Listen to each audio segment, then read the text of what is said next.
हमेशा एक बग्घा को मैं देखती हूँ, ये बग्घा जी का काम ना धंधा बैठ करके सिर्फ करणवीर का चुगली करना, श्रुतिका को काम ना धंधा करणवीर का चुगली करना। आज ईसा भी यही चीज बोली थी कि ये भगवान करे इस बार वीकेंड के बारे में ये बंदा चले जाए, इसके जाने से मुझे कोई फर्क नहीं पड़ेगा क्योंकि ये घर में कुछ कर नहीं रहा है। तुम क्या कर रही हो, तुम्हारा क्या ओपिनियन है? बस अविनाश के साथ में 24 घंटे तुमको घुसना है कंबल में, और तुम्हारा ओपिनियन क्या है? एलिस क्या कर रही है? चलो शुक्र है इधर से तुम कुछ बोलने लगी, तुमको बिग बॉस जो है लिपा पोती करके दिखाने लगे। उसके अलावा तुम करी क्या हो? सिर्फ चुगली करती हो, सिर्फ छीटाकसी करती हो, लोगों पर कीचड़ उछेलती हो। अगर तुम्हारा पोल पट्टा किसी दिन खुल गया ना, बता दिया गया कि तुम किसके बारे में क्या बोली हो, तो तुम सीधे कहोगे कि बिग बॉस मुझे माफ करो, भागने दो मेरे घर। नमस्कार दोस्तों, मैं अर्चना सिंह, स्वागत है आप सभी का मेरे चैनल अर्चना सिंह शॉर्ट्स में। तो आज मैं आप लोगों के बीच आ गई हूँ बिग बॉस 18 एपिसोड 39 की रिव्यू लेकर के। सॉरी, मैं एपिसोड 38 की रिव्यू नहीं कर पाई, बट थोड़ा बहुत हम उसमें से लेंगे आज, उसके बारे में भी बात करेंगे क्योंकि मेरी तबीयत ठीक नहीं थी, जुकाम हो गया था। तो आज मैं थोड़ा बेटर फील कर रही थी, तो सोची कि आप लोगों के बीच आऊं। तो आज हम पहले बात करेंगे एपिसोड 38 के बारे में, जो पजामा पार्टी थी और सबको अपना अपना कपल चुनना था। एक्चुअली ये जो टास्क फिल्माया गया था ना, वो मेकर्स सोचे तो कुछ और होंगे, लेकिन यहाँ हो गया कुछ और। ये सबको पता है कि करण और चूम की जोड़ी बनती है, ये दोनों में अच्छी खासी बॉन्डिंग है, और ईसा और अविनाश की जोड़ी बनती। कहीं ना कहीं ये एक्सपेक्ट किया गया था कि रजत और चाहत की जोड़ी बनती, और विवियन के साथ जो है एलिस को दिया जाता। मेकर्स के दिमाग में यही चीज आया होगा क्योंकि रजत और चाहत जो है नोकझोंक छोटी मोटी करते रहते हैं, हंसी मजाक करते रहते हैं। ये किसी ने एक्सपेक्ट नहीं किया होगा कि रजत जो है शिल्पा जी को अपना पार्टनर बना लेंगे। और ये जो वार्डन का जो था वो शिल्पा जी पे शोभा भी देता, बट कोई नहीं, शिल्पा जी को वो अपना पार्टनर बनाए और शिल्पा जी अपना 100% दी। और वार्डन के कैरेक्टर में जो है चाहत भारी पड़ गई कशिश पे, जबकि कशिश का उतना स्ट्रॉन्ग पर्सनैलिटी है, बट चाहत जो है अपने मतलब फनी एक्ट से और जिस तरह से वो सबके पीछे भाग रही थी डंडे दिखा दिखा करके और मार भी रही थी, तो पूरी तरह से अपने आप को इन्वॉल्व रखी थी और लोगों का नजर न चाहते हुए भी चाहत पे जा रहा था क्योंकि वो छाई हुई थी उस एपिसोड में। और उस पैजामा पार्टी में सबसे अच्छा डांस, सबसे अच्छी जो परफॉर्मेंस है करणवीर और चूम की रही, बट बेस्ट परफॉर्मेंस उन दोनों की रही। बट जब विनर चुनने का टाइम आया, उस समय ऐसा होता है कि चुन लिया जाता है रजत और शिल्पा जी, जबकि परफॉर्मेंस वाइज यहाँ भी करण 100% अपना दिए थे। तो ये करण का दुर्भाग्य ही समझे कि पिछली टाइम बोर्ड के रेस में भी वो 100% जीत करके हार गए थे, और इस टाइम बोर्ड के रेस में भी जो है वो अपना 100% दे करके हार गए थे। तो ये मलाल तो करण के दिल में है, वो भले ही किसी को ना दिखाता हो। ये ऑब्वियस सी बात है। मतलब एक आदमी का जो नेचर होता है, जो हम कहते हैं ना, जो ह्यूमन नेचर, हमें ये चीज होती है कि जो चीज हमें जी जान से शिद्दत से हम चाहते हैं और ना मिले तो तकलीफ होता है। तो उसको ये चीज मन में कहीं ना कहीं था और है। और रही बात कशिश और चाहत की, तो ये लोग जो है, इन लोगों की बॉन्डिंग, कशिश की बॉन्डिंग जो है शिल्पा जी के साथ अच्छा खासा, आप देखते होंगे मॉर्निंग के टाइम में शिल्पा जी के साथ बैठती है, हंसी मजाक करती है। उसके बाद जो है रजत का कहीं ना कहीं चाहत से है, और चाहत को चूम से थोड़ा सा टेंशन भी था क्योंकि चाहत चूम को वोट आउट करने के लिए नॉमिनेट की थी और चूम चाहत को वोट आउट करने के लिए नॉमिनेट की थी। तो यहाँ यही एक रीजन था। करण से उन लोगों का कोई पर्सनल प्रॉब्लम नहीं होगा, लेकिन हाँ, कशिश की बात में सुनी थी कि इसकी प्रायोरिटी करण के बारे में वो बोल रही थी कि ये तो बिल्कुल नहीं। चाहत भी बोली हाँ ये नहीं, क्योंकि इसकी प्रायोरिटी चूम ही है और करण जो है किसी और के साथ उठता बैठता नहीं है, किसी से उतनी खास बातचीत नहीं होती है। तो इस जगह ये लोग अपना डिसीजन जो है इन लोगों के फेवर में देते हैं, रजत और शिल्पा। आज हम बात करते हैं एपिसोड 39 की। एपिसोड 39 के दिन की शुरुआत में दिखाया जाता है कि करणवीर जो है चूम से बोलते हैं बैठ करके कि मैं जो हूँ शिल्पा जी को फेवर नहीं करूंगा। तो चीम पूछती है क्यों नहीं करेगा, तो वो अपना रीजन बताते हैं क्योंकि ये पार्सल हो जाती है विवियन और उन चार के लिए, हर चीज में वो उनके लिए ही डिसीजन लेंगी। तो मैं नहीं चाहता कि मैं शिल्पा जी को करूं। तो क्योंकि करणवीर से कहीं ना कहीं चूम की अच्छी फ्रेंडशिप है, अच्छी बॉन्डिंग है, दोनों एक दूसरे की बातों को समझते हैं, इसलिए एक दूसरे की से अपनी मन की बात भी शेयर करते हैं। तो उस समय जो है वो चूम की बातों से इन्फ्लुएंस हो जाते हैं। चूम का ये कहना होता है कि नहीं, वो हमारा फ्रेंड है और वो उसका साइड लेता है तो लेता है, क्या हो जाता है उससे, हम तो उसको करेगा। तो करणवीर क्यों, चूम का लॉस कहाँ हुआ है? लॉस तो करणवीर का हुआ, दो बार टाइम वॉर्ड बढ़ने से वो रह गया, और वो बार बार देख रहा है कि शिल्पा जी पक्षपात कर रही है। शिल्पा जी का कहीं ना कहीं उस गेम से, टीम से, विवियन के जो चार चुगली गैंग है उन लोगों से ज्यादा शिल्पा जी का खिंचाव है, और वो रहती तो इसके पास है, करणवीर के पास, बट बात बात में जो है वो विवियन की बड़ाई गाथा गाती रहती है। तो इसलिए करणवीर चुप की बात सुना, कहीं ना कहीं इन्फ्लुएंस हुआ, और उसके दिमाग में सडनली ये ख्याल आ जाता है कि ठीक है चलो, मैं भी, हम तो दोस्त ही है ना, और मैं तो दोस्ती निभाता हूँ, वो भले ही मेरे साथ कुछ भी करे, वो उनका डिसीजन है, तो हम शिल्पा जी को सपोर्ट करते हैं, दोनों डन कर देते हैं। तो ये डिसीजन तो यहाँ फाइनल हो जाता है। फिर बिग बॉस बोलते हैं कि ये दो तो है ही, और 2 वार्डन में से आप लोगों को किसी एक को चुनना होगा इस प्रतियोगिता के लिए, टाइम वोट की रेस के लिए। तो घर वाले जो हैं, क्योंकि कशिश से एलिस का बिल्कुल नहीं पड़ता है, और एलिस को कहीं ना कहीं ये समझ में आ गया था कशिश अगर टाइम वोट बनेगी तो फिर मेरे को ज्यादा परेशानी हो जाएगी। तो इसलिए ये चाहत को कमजोर समझ के ये चारों चाहत को सपोर्ट कर दिया। आप खुद सोचिए, विवियन, एलिस, ईसा, अविनाश चाहत को भला टाइम वोट के लिए कभी भी चुनेंगे? उन लोगों का अपने स्वार्थ के तहत जो है चाहत को चुना गया कि यार चाहत को चुन लेंगे, ये तो ऐसे भी फेल्योर है रजत के सामने में, कहीं ना कहीं कशिश अगर जीत जाती है तो हम लोगों का बैंड बच जाएगा, तो ये लोग चाहत को चुन लेते हैं। तो 3 लोगों को वो बकेट दिया जाता है। बकेट बड़ा सुंदर था, जो दार्जिलिंग टी में आप देखते होंगे, जो चाय पत्ती तोड़ करके एक्चुअल में जिसमें डाला जाता है ना, वही बकेट वहां पर लाया गया था, बट बड़ा ही हैवी बकेट था, क्योंकि चाहत को जब वो पहनी थी तो उनका बॉडी झुक रहा था, काफी हैवी बकेट था।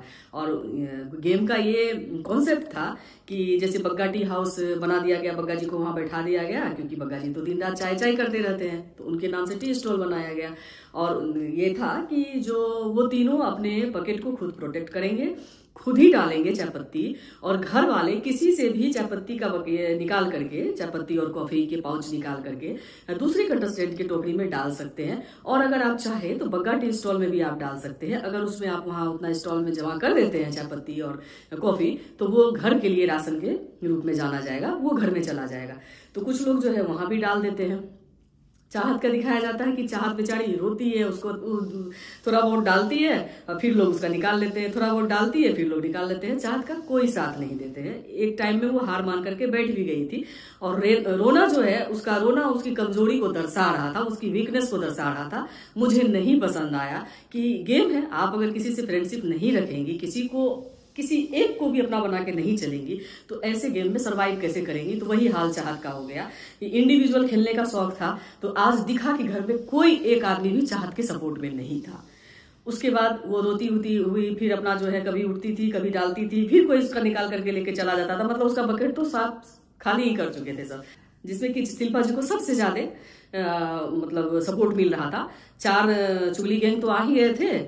उसके बाद जिसको हम लोग कहते हैं ना कि बिन पेंदी का लोटा, श्रुतिका, जो कल तक शिल्पा जी से फाइट कर रही थी, शिल्पा जी को नॉमिनेट कर रही थी, शिल्पा जी उसको पसंद नहीं आ रही थी, आज जो है वो चुगली गैंग में शामिल होने के लिए शिल्पा जी को सपोर्ट करती है। बिन पेंदी का लोटा, आज उनकी जो है असलियत लोगों को दिख गई है। वो तो अपनी दोस्त की भी नहीं है, और दूसरों से क्या अपने लिए रोते रहती है कि तुम मेरा साथ नहीं देते हो, तुम मेरा साथ नहीं देते हो। तो वो भी उसको सपोर्ट कर रही थी। और इधर रजत को जो है, रजत को दिग्विजय सपोर्ट कर रहा था, कशिश सपोर्ट कर रही थी, और चूम भी है जो शिल्पा जी को सपोर्ट कर रही थी, क्योंकि चूम तो शिल्पा जी की भक्त ही है। तो यही था गेम का कॉन्सेप्ट। तो जिसमें कि सबसे ज्यादा बकेट भरा हुआ रजत का था, और उसके बाद शिल्पा जी का, शिल्पा जी के बकेट से बार बार निकाल करके कशिश जो है कोशिश करके ले जाती थी। और करणवीर का इसमें यही रोल देखे कि करणवीर दोनों टीम में से किसी को खास सपोर्ट नहीं कर रहा था। दो तुम दे दो, 2 तुम दे दो, 2 तुम्हारे में डाल देता हूँ, 2 तुम्हारे में डाल देता हूँ, यही था। करणवीर को गेम खेलनी चाहिए थी। भले ही करणवीर शिल्पा जी को सपोर्ट नहीं करने के मन में था, तो आज वो बहुत बड़ा उनके पास एक बहुत खास मोमेंट था कि शिल्पा जी को वो सीधे कह देता कि मैं आपको सपोर्ट नहीं करूंगा, क्योंकि मैं फील किया हूं कि आप मुझे बार बार चीट की हैं, आप मेरे साथ बार बार गलत की हैं। मेरा जो खुद का अंतरात्मा है वो आपको सपोर्ट करने के लिए मेरे को राजी कर ही नहीं पा रहा है शिल्पा जी, इसलिए मैं दूसरे टीम को, मैं रजत को सपोर्ट कर रहा हूं। और अगर आज वो रजत को सपोर्ट कर देते तो रजत एक ऐसा बंदा है जो किसी का कर्ज उधार नहीं रखता है। रजत भी समय आने पर उस चीज को चुकता कर देता। रजत की पर्सनैलिटी से मैं इतना इम्प्रेस हुई हूं ना, भले वो बदतमीज बंदा है, भले ही वो गलत बोल देता है, गाली गलौज कर देता है, लेकिन उसकी स्ट्रांग ओपिनियन है, वो कितना स्ट्रांग ओपिनियन है। और किसी भी मर्द में अगर इस तरह की कैपेसिटी है, कैपेबिलिटी है कि वो अपना ओपिनियन को स्ट्रांगली किसी के सामने रखता है ना, तो मैं तो उसकी फैन हो जाती हूँ। मुझे मर्द दब्बू नहीं पसंद, मुझे औरतें भी दब्बू नहीं पसंद, बट मर्द की ये शोभा ही नहीं है अरे ऐसे ऐसे शेर पैदा हुए हैं अपने देश में, मर्दों की परिभाषा है। ऐसे दब्बू मर्द बनोगे अगर तुम्हारी खुद की ओपिनियन नहीं होगी, खुद तुम नहीं सोचोगे, तुम दूसरों से इन्फ्लुएंस होते हो, तो फिर बिग बॉस में क्या करने के लिए आए हो। ठीक है, करणवीर से मुझे सहानुभूति है, इसको भी मैं डिकोड करूंगी आगे चल करके। अभी जो हम लोग गेम पे बात करते हैं, इस गेम में हर कोई अपना 100% दे रहे थे सिवाय करणवीर के, और ईसा जो है उनको संचालक बनाया गया था। तो सबसे खराब संचालक मुझे इस समय ईसा ही लगी। पिछले बिग बॉस में भी मैं जितने भी संचालकों को देखी हुई हूँ, कोई भी इतना बड़ा लूजर नहीं था। संचालक होते हुए भी उसके कमांड में कुछ नहीं था। इससे पहले इस कशिश को जो संचालक बनाया गया था, कितना जबरदस्त था और कितना फेयर गेम हुआ था। यहाँ ईसा का तो कोई ओपिनियन ही नहीं नजर आ रहा था। कर क्या रही थी, उसके सामने में सब तमाशा हो रहा था, छीना झपटी मारा पीटी। जबकि बिग बॉस का अगर वो रूल बुक पढ़े थे ना कि गेम को कैसे खेला जाएगा, तो उसमें स्पष्ट रूप से था कि आप अपने बकेट को खुद ही प्रोटेक्ट करेंगे। आपका टी बकेट कोई तीसरा नहीं प्रोटेक्ट कर सकता है, बस आपकी वो इतनी हेल्प कर सकता है कि आप में से वो निकाल सकता है और किसी तीसरे में डाल सकता है और तीसरे से निकाल के आप में डाल सकता है। तो ईसा क्या देख रही थी, क्या कर रही थी, सब पकड़े हुए थे शिल्पा जी को ऐसे दबा करके, चूम भी लटकी पड़ी हुई थी और हाथापाई कर रही थी, सब छीना झपटी कर रही थी। तो आज के एपिसोड में देखने को मिलेगा कि गेम कहाँ तक जाती है। अब हम बात करते हैं करणवीर की, और करणवीर के बारे में दिखाया जाता है आज के एपिसोड में कि मैं अपने आप से बहुत ही नाराज हूँ, बहुत शर्मिंदगी हो रही है कि मैं डिसीजन नहीं ले पा रहा हूँ। मैं 45 साल का बंदा हूँ और मैं इस गेम में अपना 100% नहीं दे पाया। शिल्पा जी, मैं आपका साथ नहीं दे पाया। करणवीर जो है ना, गिल्ट में मरा जा रहा है, जबकि करणवीर को गिल्ट में नहीं मरना चाहिए। करणवीर जब बाहर आएंगे और वो देखेंगे और दर्शकों की राय जानेंगे तो सोचेंगे कि वो कहीं गलत नहीं थे। करणवीर के साथ उल्टा गलत हो गया। ये शिल्पा जी पनौती बन करके करणवीर की टीम को खा गई। शिल्पा जी को करणवीर हेल्प नहीं कर सका तो करणवीर इतना दुखी है, और वीकेंड के बाद में करणवीर की बैंड बजा देंगे सलमान सर, या कोई भी आएगा तो उसकी बैंड बजा देंगे। ये लोग जो है करणवीर के स्पार्क को ना सत्यानाश कर दिए, उसकी स्पार्क खत्म हो गई। जितना स्ट्रांग बंदा आया हुआ था ना, बिग बॉस सोच समझ करके सोचे कि विवियन को कहीं ये टक्कर ना दे दे, उसको इतना दबाया गया कि वो गिल्ट में चला गया है बंदा। और वो कहीं ना कहीं ये चीज अब सोच रहा है कि मेरे साथ कोई नहीं है, मेरा कोई भी दोस्त नहीं है।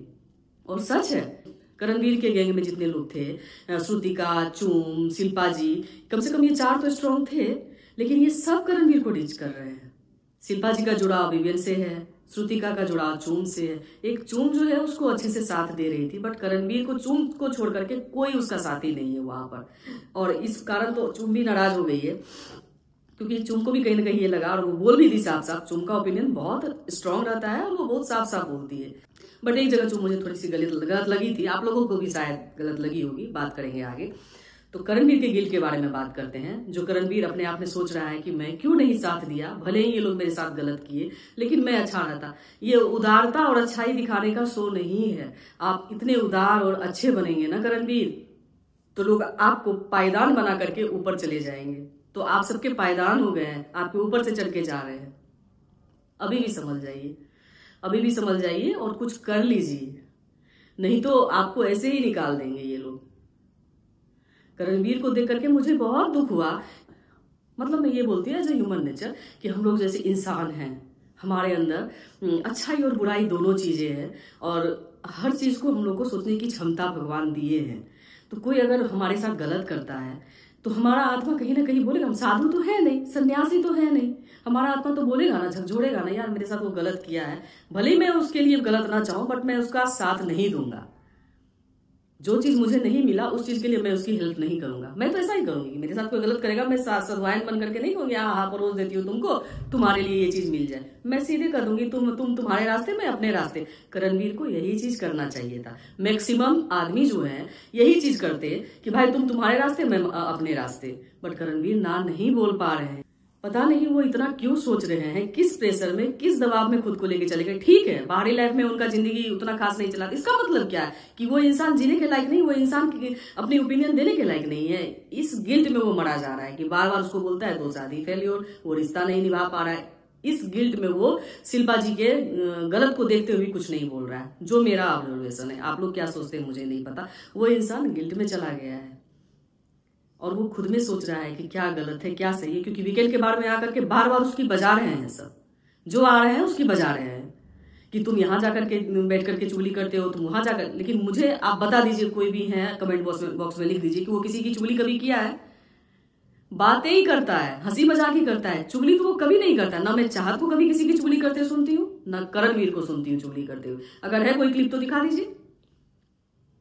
जो आदमी इतना सही है, वो इतने अच्छे से चल रहा है, वो अपनी ओपिनियन को खुल के क्यों नहीं रखा? आज वो शिल्पा जी को बोल देता। आज ये गेम का बात है ना, मेरा गेम है।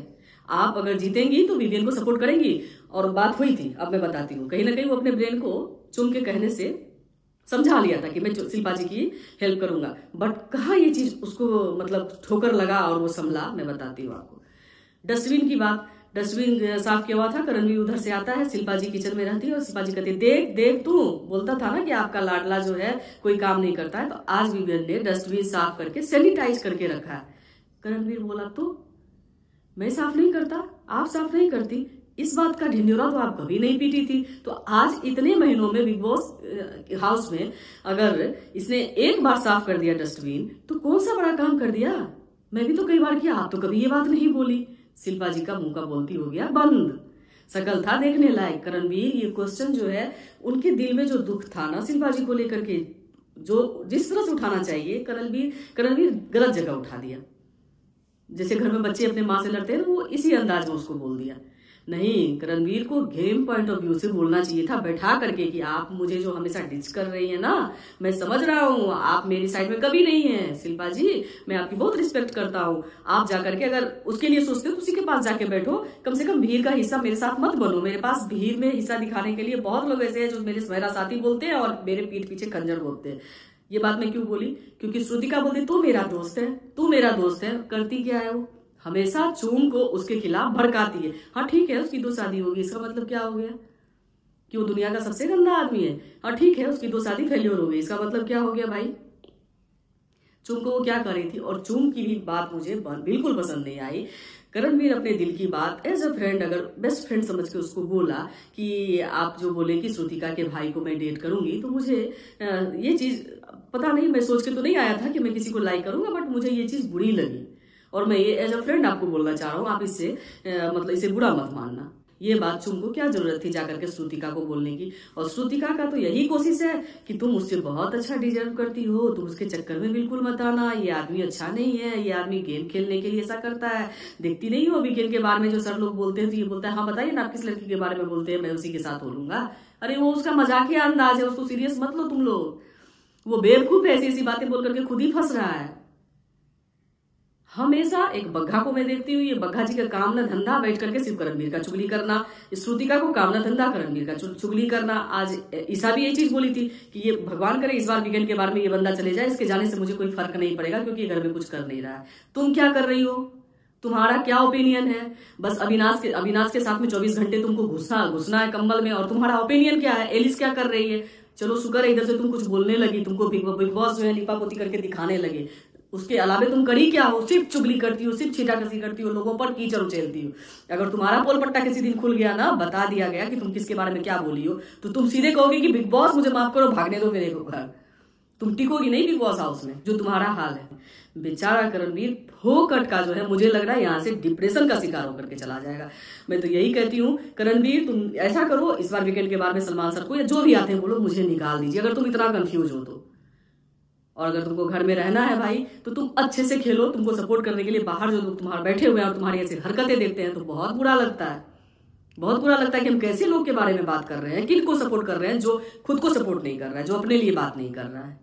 यार मैं बात करते करते बहुत हाइपर हो गई, मुझे उन चीजों में लग रहा था मैं घुस गई हूँ। अपने आप को थोड़ा कंट्रोल करती हूँ। अब बात करते हैं हम चाहत पे। तो चाहत का कल का जो आप देखे एपिसोड में, उनकी हरकतें क्या आपको सही लगी? मुझे नहीं लगी। अगर कोई आदमी आपसे दूर रहना चाहता है, वो उसके क्लोज कोई भी जाता है तो वो परेशान होता है, उसको कोई छू देता है तो वो 5 बार सोचता है कि उसके हाथ में कहीं गंदा तो नहीं था, और वो कॉफी या चाय पी रहा है, आप उसको जाके परेशान कर रहे हैं। चाहत इतना भी अच्छा नहीं लगता है। आपको जो करना चाहिए था अलग से करना चाहिए था। विवियन बेचारा इरिटेट हो रहा है, वो भाग रहा है, भागते भागते किचन पहुंच गया और वो पतीला में गर्म कर रहा है पानी। अगर चाहत आपको पड़ता तो कितना बड़ा बवाल हो जाता, जैसे आप उसके हाथ से छीन रही थी। मति भ्रष्ट हो गया है, दिमाग खराब हो गया है, कुछ भी करने के लिए आते हैं। आप सुन लिए वीकेंड के बारे में कि दोनों की जोड़ी जो है अच्छी लगती है, टॉम एंड जेरी वाली, तो आप चले हरकतें करने, तो किचन में तो बख्श देते उसको। कम से कम जब पतीले में पानी गर्म था अगर गिर जाता आपके ऊपर तो क्या होता? फिर तो आप रोती बैठ करके। रोंदू नंबर तो 1 है, आप रोने में तो मास्टर हैं, हर बात पे आप रोती हैं, आंसू बहाती हैं, मोटे मोटे आंसू बहा करके एकदम लाल लाल आंखें कर लेती हैं। ये हरकतें शोभा नहीं देता है। बेफिजूल का विवियन को परेशान कर रही हैं। और विवियन मुझे इतना सॉलिड बंदा लगता है ना, मतलब उसको किसी से कोई लेना देना नहीं है भाई, अपना मस्त है, अपने टीम को प्रोटेक्ट करना है, अपने अंदाज में मस्त रहना है।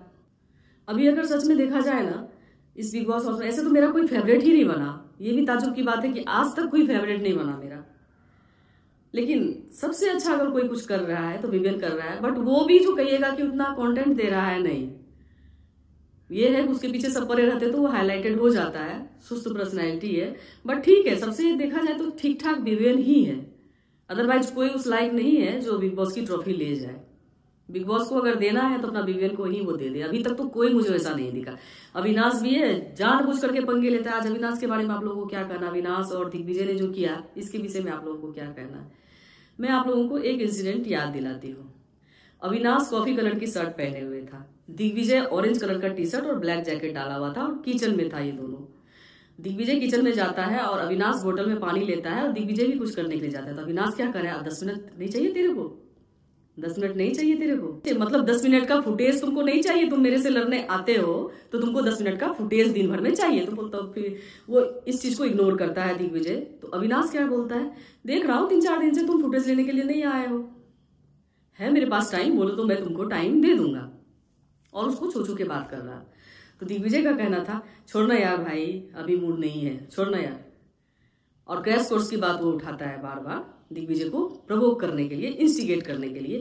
Crash course. तो दिग्विजय इस चीज को लाइटली लेकर के चला जाता है कि देख भाई, छू के बात मत करना। फिर गेम की शुरुआत होती है।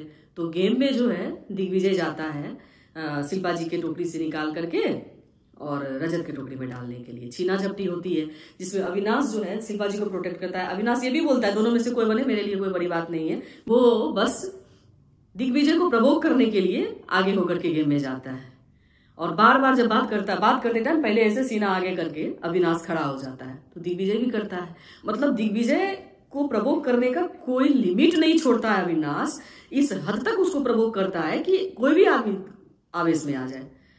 और उसको दिग्विजय जब वो सीना ऐसे आगे करके बार बार उसकी तरफ जा रहा था तो दिग्विजय बोल रहा था पीछे हट के बात कर, बट उस पर वो चढ़ते जा रहा, तो ये भी सीना तान करके दोनों चल रहा है। तो अचानक से दिग्विजय पुश करता है और अविनाश थोड़ा 2 कदम पीछे चला जाता है।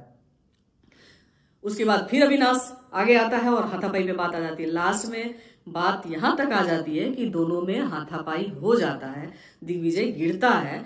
और आप देखे होंगे कि कैमरा कुछ सेकंड के लिए ब्लैंक हो गया था, मतलब नहीं दिखा कि मारपीट किधर हो रही है, उसको टर्न कर दिया गया जस्ट बिकॉज दिग्विजय जो नीचे गिरा है, जो बंदा धक्का दे दिया उसको तो अचानक से दिमाग शॉर्ट कर गया कि बाप रे, मेरे से ये बहुत बड़ा गलती हो गई और वो गिर गया। चाहे वो धक्का दिया या दिग्विजय खुद स्लिप कर गया, बट ऐसा अभी दिखाया जा रहा है कि वो धक्का दे दिया। ठीक है, तो डर तो हो गया सामने वाले। दिग्विजय उठा और उसके ऊपर चार्ज किया। ये मैं आपको समझाती हूँ, क्योंकि जो पहले से खड़ा है वो दोबारा उसको नहीं मारेगा। जो गिरा है, जिसको चोट लगी है, जिसको अपनी बेइज्जती फील हो रही है, वो उठा और उस पर चार्ज किया है। और इसलिए कैमरा को ये कर दिया गया है, हम लोगों को ये चीज नहीं दिखाया गया। अब आज के एपिसोड में दिखाया जाएगा क्योंकि ये दोनों जरूरी है देखा जाए तो। और अगर ऐसी नौबत आती है कि दिग्विजय उसको मार दिया, क्योंकि हम लोग तो सब देख रहे हैं कि दिग्विजय गिरा है, उस जगह अगर अविनाश गिरा हुआ होता तो दिग्विजय को निकालने के लिए बिग बॉस को सोचने की जरूरत भी नहीं होती, क्योंकि दिग्विजय उतना कुछ खास अभी कर भी नहीं पा रहा है, जस्ट बिकॉज उसको सब साइडलाइन कर दिए हैं। आप किसी घर में महीनों से रह रहे हैं और कोई तीसरा गेस्ट आकर के आपके घर पर अपना वर्चस्व बनाना चाहेगा, ये तो आप होने नहीं देंगे। तो वही चीज दिग्विजय के साथ हो गया। ये बेचारा को कोई इंटरटेन करता ही नहीं है और एक जगह उससे गलती हो गई और श्रुतिका के चक्कर में पड़ गया। श्रुतिका तो अब खुद ही खुद मतलब कहते हैं ना, बिन पेंदी का लोटा है, हमारे गांव घर में बोलता है डगड़ा का बैगन। वो तो खुद वैसी है, वो क्या उसका साथ देगी? वो इन वक्त पे दिग्विजय को छोड़ के भागेगी। वो अच्छा था, वो रजत के साथ था, बट वो रजत का चमचा सुना, इसलिए जो है दिग्विजय साइड हो गया। उसको लगा कि मैं रजत के शेडो में खेलूंगा तो रजत का चमचा ही बन के रह जाऊंगा, जैसे अविनाश को विवेक का चमचा बोला जाता है। तो आज के एपिसोड में हम लोग देखेंगे कि एक्चुअल में बात क्या है। और मुझे नहीं लगता कि इन दोनों में से किसी एक को भी खोने की क्षमता अभी बिग बॉस में है, क्योंकि अविनाश भी बहुत अच्छा कर रहा है। अगर अविनाश नहीं रहेगा तो गेम में मजा ही नहीं आएगा। प्रभु कौन किसको करेगा भाई? और ये 2 लड़कियां किससे चिपकेगी? इसके लिए भी तो अविनाश चाहिए ना। विवेन का सहारा कौन बनेगा? क्योंकि विवेन खुद अपने लिए तो फाइट कर नहीं पाता है, तो अविनाश तो चाहिए। तो मुझे नहीं लगता इन दोनों में से किसी को निकाला जाएगा। और जो नॉमिनेशन हुआ है, अगर इन लोगों में से अगर किसी का निकलने का बनता है तो बग्गा जी को निकालना चाहिए। बग्गा जी कुछ नहीं कर रहे हैं, बकवास कर रहे हैं बैठ करके, बिना फालतू का उसको रखे हुए हैं। आप मेरे अगर पिछले वीडियो में देखेंगे, मैं स्टार्टिंग में ही बोली थी बग्गा जी को इसलिए रखा गया है कि किसी बड़े प्लेयर को जब वो आउट होगा उसको बचाने के लिए बग्गा जी की कुर्बानी दी जाएगी। कोई बड़ा प्लेयर जिसको कि टॉप 5 में बिग बॉस खुद देखते होंगे, वो अगर उसका आउट होने का चांस होगा तो उस दिन इसकी कुर्बानी की जाएगी बग्गा की। बट अभी तो देख रहे हैं वोटिंग लिस्ट में कशिश सबसे पीछे चल रही है। आज का जहां तक आया हुआ है कि कशिश को उतना खास वोट मिला नहीं। तो देखते हैं क्या होता है। तो ओवरऑल जितने भी मुद्दे थे उन चीजों पे शायद हम लोग बात कर ही लिए हैं। आशा करती हूँ कि मेरी द्वारा दी गई रिव्यू आपको अच्छी लगती होगी, आप मेरी बातों से कनेक्ट होते होंगे। अगर आपको मेरी बातें अच्छी लगती है तो प्लीज थम्स अप जरूर दीजिएगा और मेरे चैनल को सब्सक्राइब जरूर कीजिएगा। और अगर आपको मेरी बातें नहीं पसंद आती है, मुझ में मेरी बातों में कोई कमी दिखती है, तो आप इस चीज को कमेंट बॉक्स में जरूर लिखिएगा। इस चीज से मुझ में मैं अपने आप में इंप्रूवमेंट लाने की कोशिश करूंगी, मुझे हेल्प मिलेगा।